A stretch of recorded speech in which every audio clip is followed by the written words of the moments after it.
Hi, Emily. I'm here just getting ready. We have about 3 more minutes until 11, so I thought I'd turn the camera on and just sort of get my act together, hopefully not forget anything.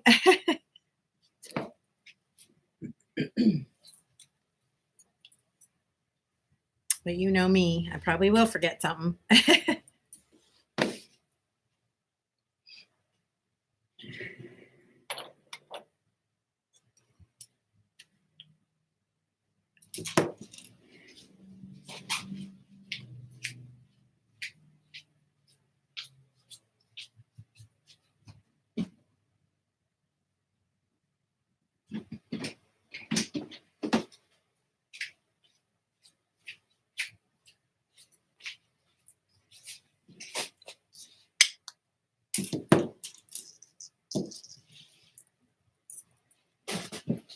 Welcome. We're just, like I said, I'm a little bit early. I've been finding that if I turn on the camera a little bit early and start getting ready, then I can see when people pop on and sort of get my act together.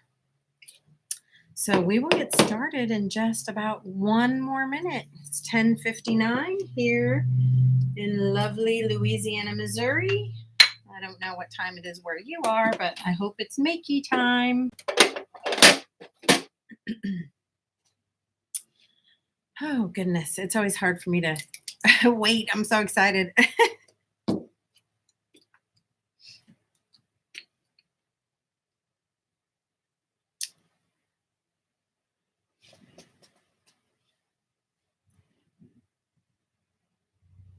Oh, good. Hi, Georgie and Emily. I'm so happy that this is a good time for you. I love that you get to join us. And Juliet, nice that you have a day off so you can hopefully stay and play. You've been doing incredible work. I love seeing it. And I know I haven't mentioned it very much, but I hope that you'll tag your work with the hashtag WWCMO, World Watercolor Month. And also, you can also tag it with World Watercolor Month and then also RubberMoon or the Moon and the Maker. And that way I can see whatever work that you're doing as you join us for Watercolor Month. All right, so it's 11 a.m.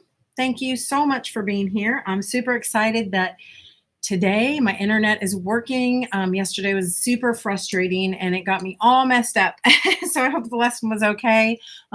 So we are back to our regular programming.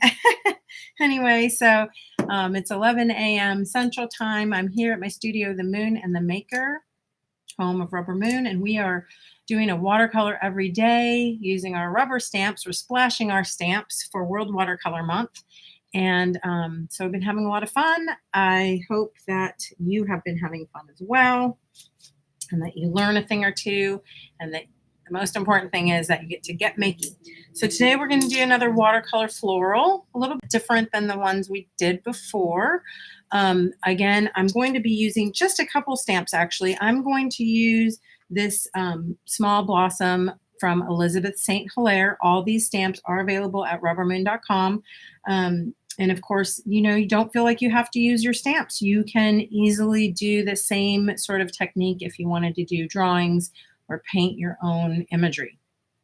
So, but, I own a rubber stamp company. So of course we're going to throw in some stamps. Anyway, so this is Elizabeth St. Hilaire's stamp. I honestly don't have the name in front of me, but it's one of the smallish ones. And then we have this, it's a blossom trio or something like that. It's the small little version of a very similar flower with 2 leaves. And then I'm also going to use this splatter. I think this is the ink splat or paint splatter stamp, again, from RubberMoon. And that's it. We're using these 3 stamps. I have 5 colors of paint squeezed out here in my palette. I have a green gold. Oops, let me pull this here. I'm sorry. A little bit of green gold, a little bit of olive green, cobalt teal, transparent pyrrole orange, benzie. Well, it's benzie yellow. It's actually called, let's see. Excuse me, but it's benzimidazolone. So now you know why they call it benzie. Benzie yellow, and then some quinacridone magenta. Okay, so 6 colors in my palette. I'm going to do it a couple ways. I wanted to show you that if you wanted to have a beautiful border on your paper, then you can get some low tack painter's tape and tape off your rectangle or your square, whatever, okay? You can tape off and that will mask your outer border. So I'm going to do this both ways so you can see one with a border and one without. And of course, this little technique translates very well, obviously, when you're doing a large scale painting that you would want to frame or something like that. So I'm just gonna do it both ways. Obviously, this is a very small format, so we might not get as much great composition on this one, but I wanted to show you the technique anyway. All right, so just like every other day, we're gonna splash our stamps. I'm gonna start with my shade magenta. And I think for this one, I will use a block, an acrylic block.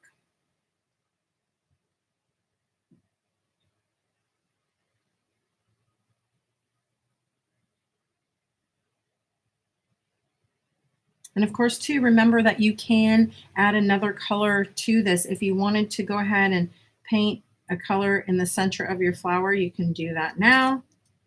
I'm going to go ahead and do both pieces at once here.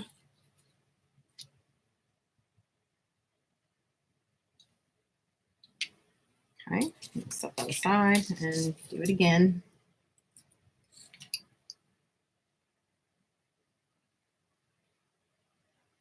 And maybe just for grins and giggles, I'll switch the colors up just a little bit and put the magenta in the middle and the orange to the petals.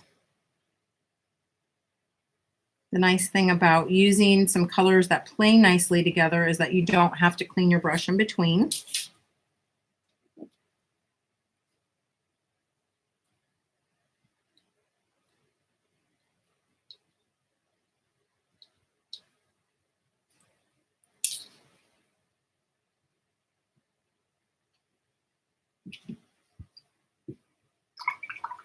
Again, I do want to remind you that we are using 300-pound cold press watercolor paper, and I have my pages cut to 3x4. It's a really small format. And then we also are I'm using the tube core watercolor. So all the colors that you saw that I had squeezed out are core.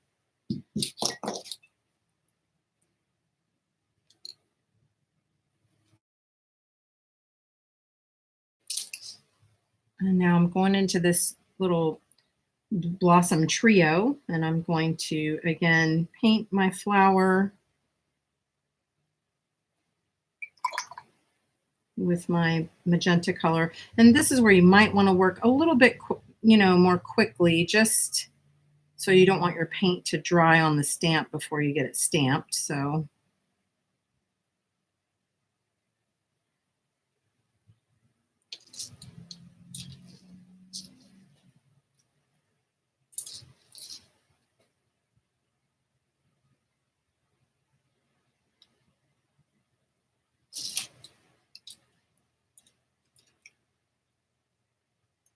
and right now I'm only reapplying to the leaves because that's really what I more care about getting stamped on here.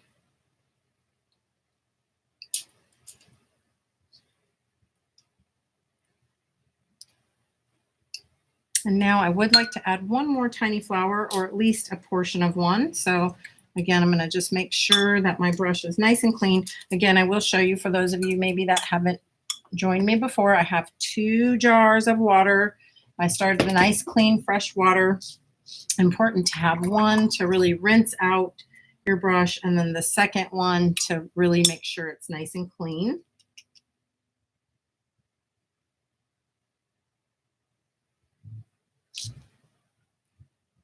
So here, I only really want the flower, so I'm going to just sort of press it there.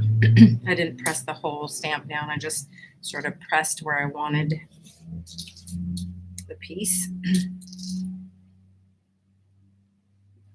And again, since this, I've made this whole surface smaller, so your composition might be a little bit different.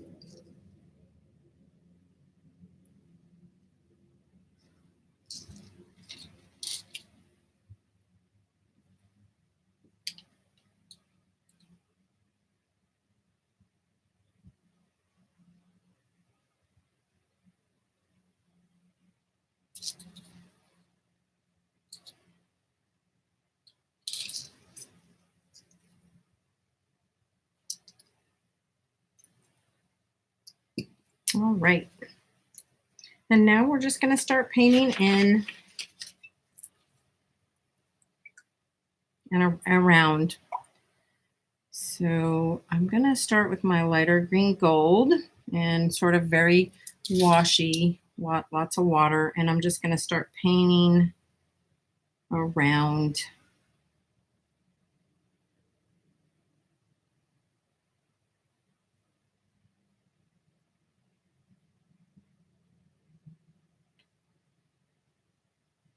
Remember, if you sort of paint in with a little bit of water, it will sort of help spread your paint around and let some of that water do the work for you.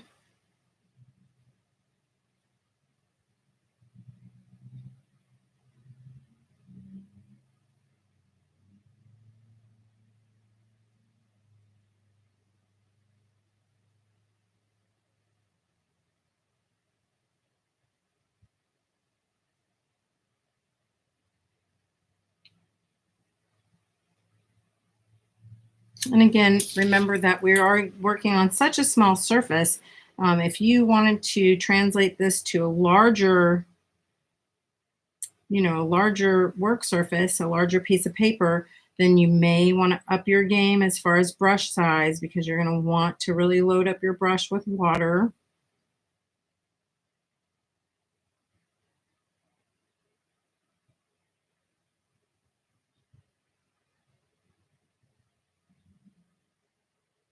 And right now I'm using a little bit of tinted water. I'm tinting that with the green gold, because I want you to be able to see it. If I were here working alone in my studio, I may just be using clean, fresh water without any paint loaded in the brush at all.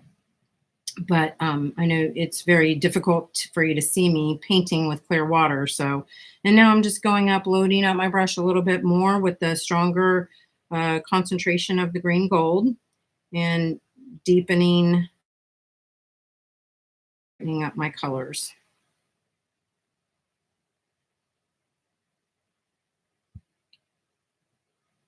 And then I'm going to go in next with my olive green and just start dropping it in to some of the wet areas and letting it do a little bit of the shading and sort of a little bit of that blossoming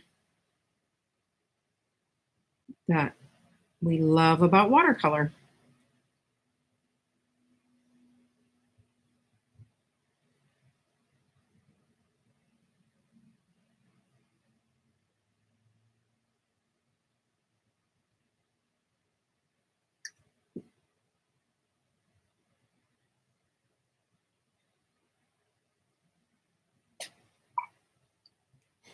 And of course, I just avoided all of the inside of the leaf, the leaves.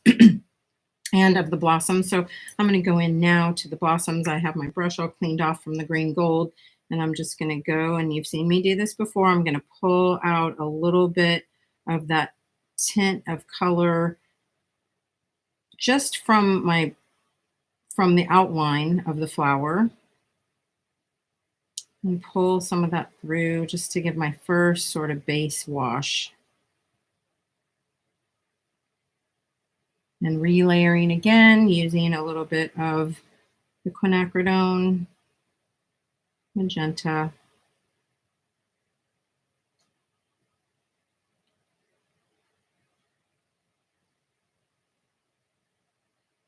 and let it do its thing. And same treatment of all the flowers, I guess, at this point.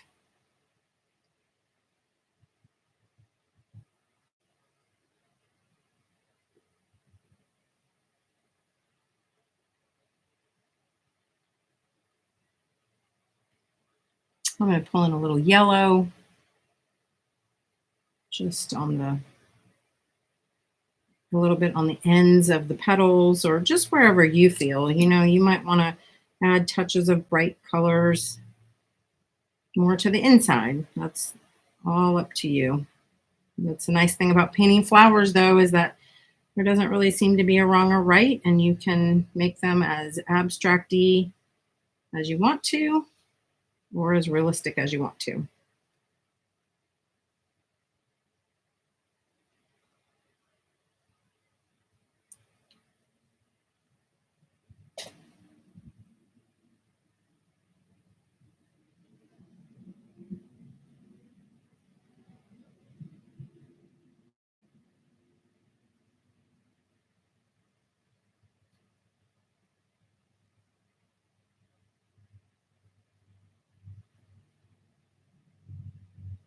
And you know me, I just love those little sort of surprise colors that you get when they just mix together right on the surface of your paper.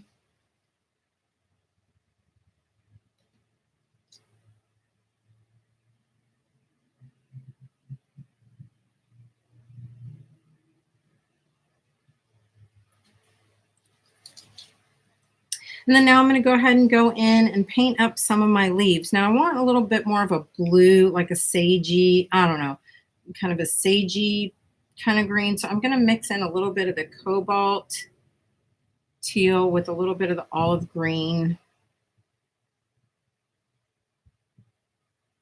and just give a light wash. I don't really know how sagey that is, but I feel like it's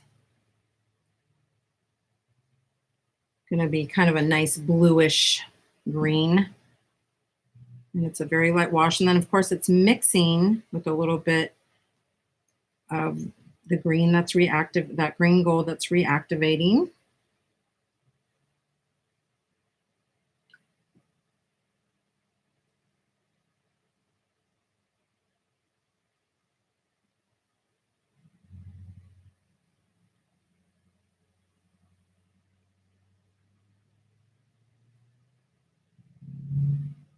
And I'm sort of just putting a little bit more of that cobalt teal to one side of the leaf, and I'll let the other side be a little bit different of a color. As soon as it dries a little bit more, I want to go in and darken some of that.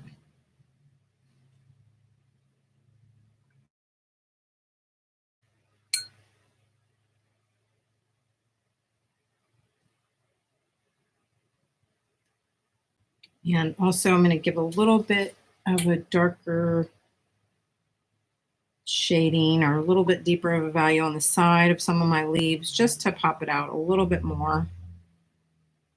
And I'm using a little bit of the olive green to accomplish that.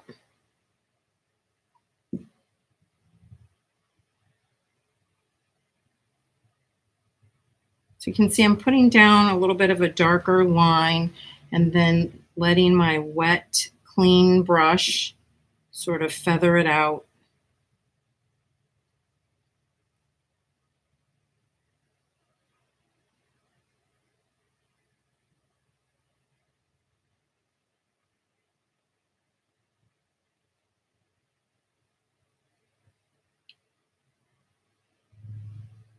Again, I know I repeat this a lot when I'm talking about the watercolors, and that is just to layer in your values. There is a fine balance, though, between layering on more color and overworking something. So you just have to find that happy medium, and that comes with just a little bit of practice and time behind the paintbrush.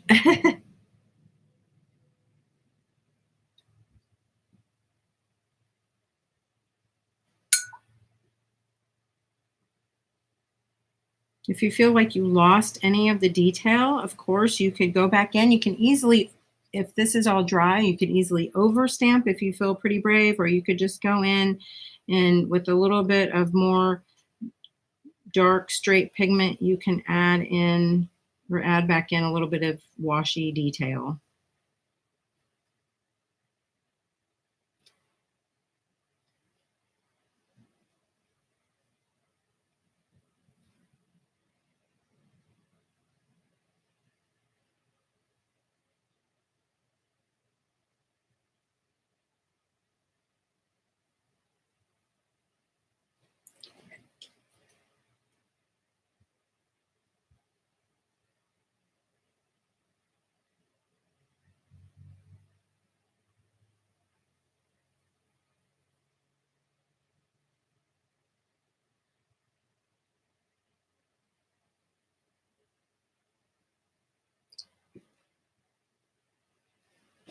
Right. And then, of course, I love to splatter. Now, I would probably go ahead and wait and let this dry. You can splatter with your brush by loading up your brush and then just giving it a couple taps. Or you can use something like this splatter stamp, which is nice because you can get the placement. It's a little less intimidating and you can kind of get the placement where you want it. I'm going to go ahead. Well, this leaf here isn't all the way dry, but there's some dry enough spots where I can make it work. And I'm going to go into my cobalt teal and use it sort of for a little unexpected kind of color, I guess, but also we did use it in the composition, so it will pull out a little bit of that. Oops, and I made a sort of a bad mistake because I got it all inked up a little too much and I pressed too hard. So you can see that I got a couple big blobs there. So the nice thing is that while that's still wet, I should be able to manipulate that right out. Anywhere that I got it where I don't like it or it got a little too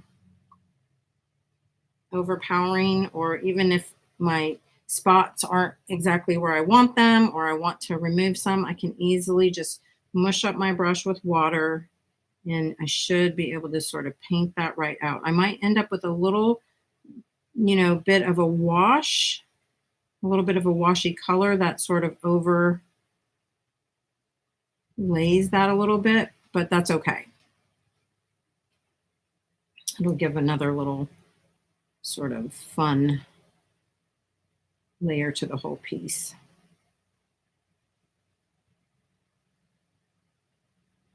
You can even, throw a little bit of it in here and make it really look purposeful.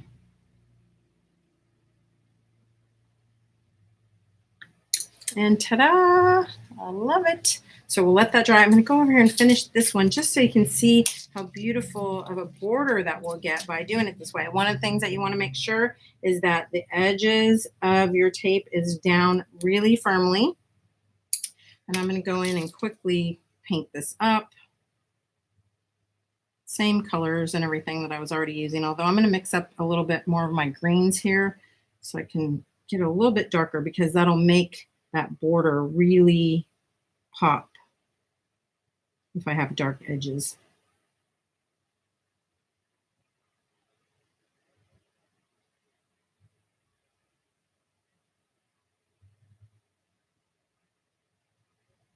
So I know one of the things I know I've mentioned in other videos, when you stamp in a color, then you may want to use the same color to paint in and around. So like here, I stamped this leaf in this olive green. I want to paint around it in the matching olive green of a similar value so that, again, it looks painted in there and not just stamped down. And you can redefine things if you need to and sort of make it like your own. Again, The stamps are just sort of there for your guidelines and for base layers, for creating your composition, but you can really manipulate them and make them your own.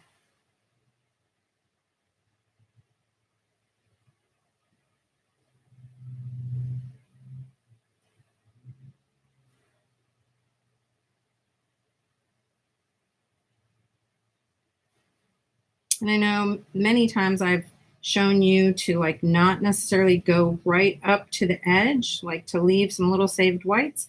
But in this one, it's again such a small composition that I am kind of getting in tight, and I really want my edges to be sort of a darker value so that when I peel the tape away, you're going to see a beautiful crisp border.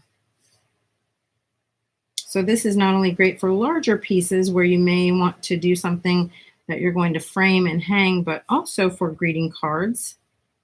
Nice way to treat your edges of a beautiful watercolor greeting card.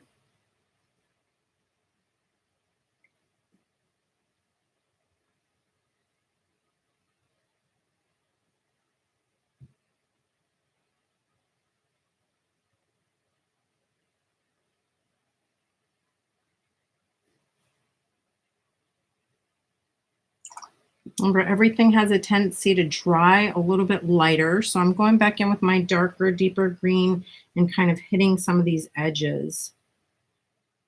Just so again, when we peel everything off, you're going to have some really nice um, deep color. So you'll have a nice contrast.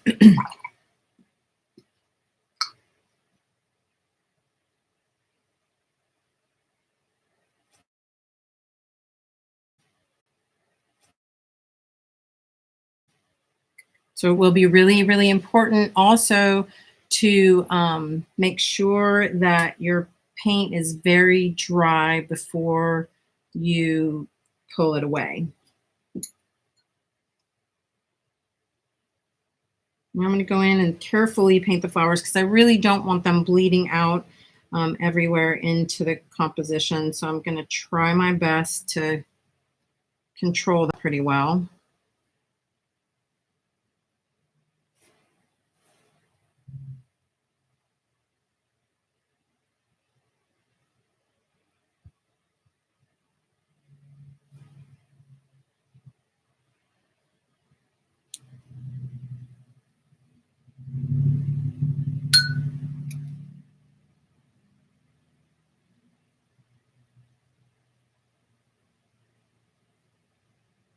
And right now I'm just smushing color. I mixed in a little more yellow and I'm just sort of dropping that in there.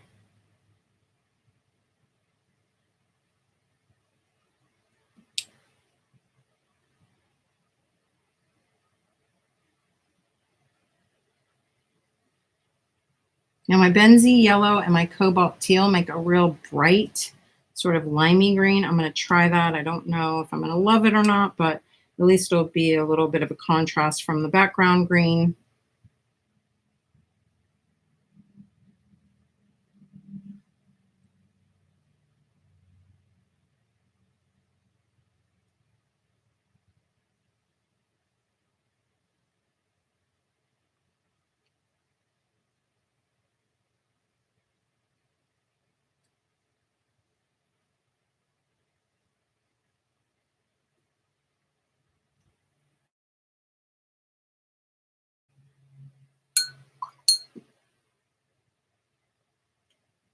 All right, so I sort of mucked up that leaf a little bit, but that's okay.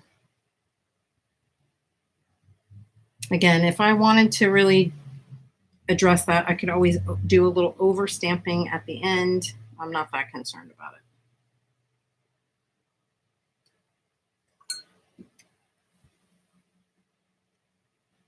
All right, for this one, I think I'm just going to, since it's still kind of wet, I'm not going to bother stamping. I'm going to just splatter it with my brush a little bit. Let it do its thing. Let it do its thing. Can't even talk. If you don't like where it's splattered, of course, a nice little blot with your paintbrush, and you can pull some of that color out if that bothers you. it doesn't really bother me, but I just wanted to show you anyway.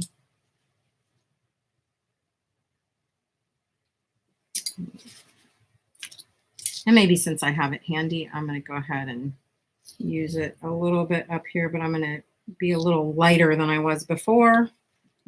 And this one I think could be fun to actually also splatter a little magenta, but I'm not. I am going to blow dry this just for a second on low, just to get this edge dry. I want you to know that normally I would never blow dry my watercolors. I'm only doing this for the sake of demonstration because I want to be able to pull this up for you.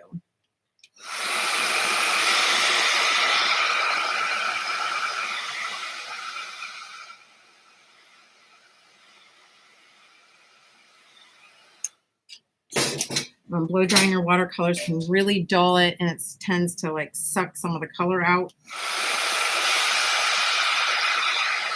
Bleaches it out just a little bit, so normally it's not something I would do, but like I said, I wanted to be able to pull this away and show you a pretty nice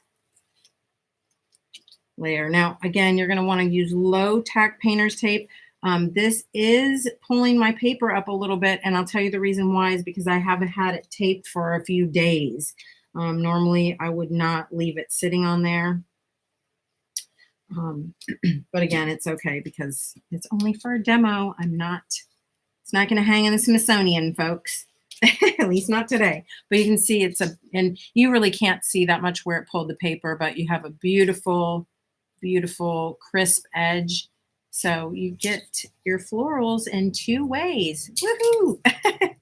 Anyway, all right. So I'm here now for any questions that you may have. I'm going to go back through and sort of look at the comments to see what y'all are saying. And yeah, I'm going to put another piece of paper down here just so it looks a little nicer.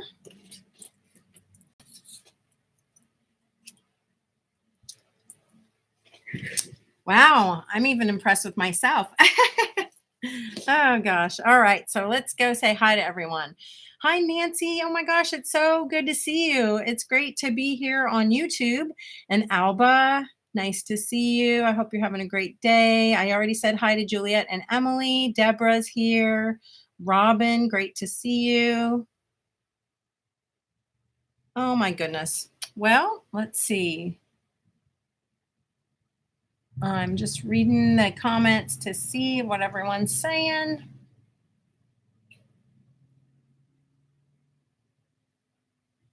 Well, I don't see any questions. So, of course, if you have any, you know where to find me. You can always ask them here. You can ask them in the YouTube comments. You can message me or post them in Let's Get Makey. And for those of you who are on Let's Get Makey Premium, we are going to go over there today and do a little watercolor abstract. Let me find it and show it to you. I hope that you all had fun with the stamp stacks. These were from yesterday. So we did these owls. And then I wanted to share with you how to do an abstract piece. And we're going to do that over today on Let's Get Makey Premium. It's 11:30 right now. So I'm going to do a spontaneous makey over on Let's Get Makey Premium at noon. So I hope you can join me for that, because otherwise I will end up doing five watercolors a day, because, you know, I see something shiny and I want to go with it. Hopefully we have that in common. All right, y'all. Well, I have really enjoyed day 8. I hope you have too. And I hope that you'll come back tomorrow morning at 11 for day 9. Because I already have it planned out. And does anybody want to see what we're going to do tomorrow? I haven't been planning them all out, I admit, but I have one planned out for tomorrow, and then we have a surprise on Thursday. So I hope that you'll be with us every day. But this is the one we're going to do tomorrow, folks. So I hope you'll join me for that. I'll list the stamps too, in case, because I think I brought in a few more stamps that might not have been listed. So anyway, thanks again. Here's our samples from today. I hope you have a wonderful one, and I hope you get makey. See you later. Happy Watercolor Month.